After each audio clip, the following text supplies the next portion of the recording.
Hebrews 1 verse 5, for to which of the angels did God ever say, you are my son? Today I have become your father. Or ESV says, I've begotten you. I have become your father. Or again, I'll be his father and he will be my son. So God is clearly talking about Jesus Christ, the incarnate Jesus, the incarnate Christ, or God. Okay, in the divinity world, in the divine world, in heaven now, or before he came to this world, or throughout the history, he's always been God the Son, the divine, the Trinitarian God.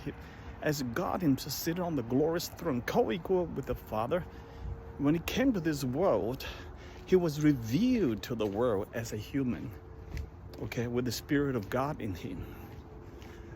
Then in that context, Hebrews 1 says, you are my son, today I become your father. And not that today I become your father. Yesterday I was not your father.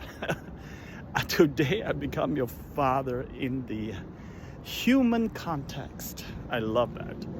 It's such a mysterious, because Jesus' duality, dual nature, and I'll be his father. And he'll be my son. Let me give you the Carson's NIV Study Bible says, okay? Verse 5. Okay, let's do the verse 5. You are my son, okay?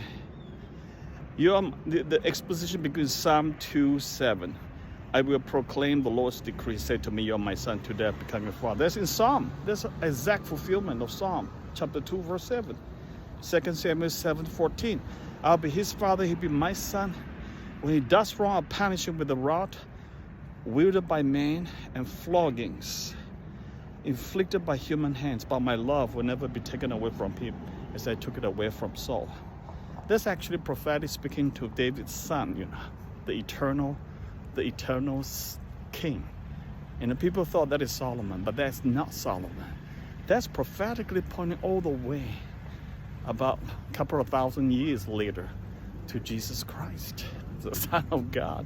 Because in human descent, ancestry, genealogy, Jesus is the son of David.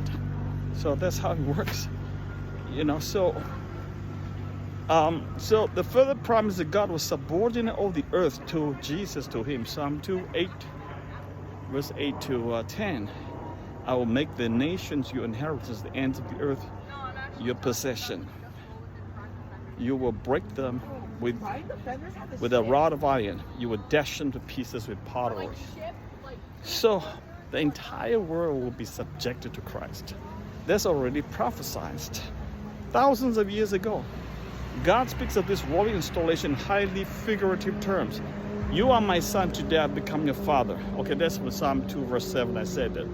In the Old Testament context, this sonship does not speak of divine essence, but of a king anointed to rule on God's behalf as vice regent on earth. This is very important. The context of this word, you are my son, I become your father, is actually on the earthly rule as king. Okay? So that's exactly what I shared just now. Actually, it's a promise of God to David. Okay? So 2 Samuel 7 uses the same metaphor to describe God's choice to extend David's rule in the person of Solomon, a series of kings. Okay, so the suffice to say that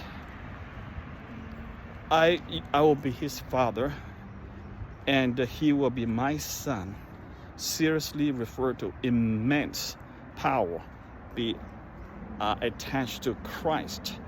Okay, so he is much higher than all the angels combined, and so God brought him into the world, the physical world, to be mingled with us. That is incarnation. That is what we call Christmas that happened 2,000 years ago.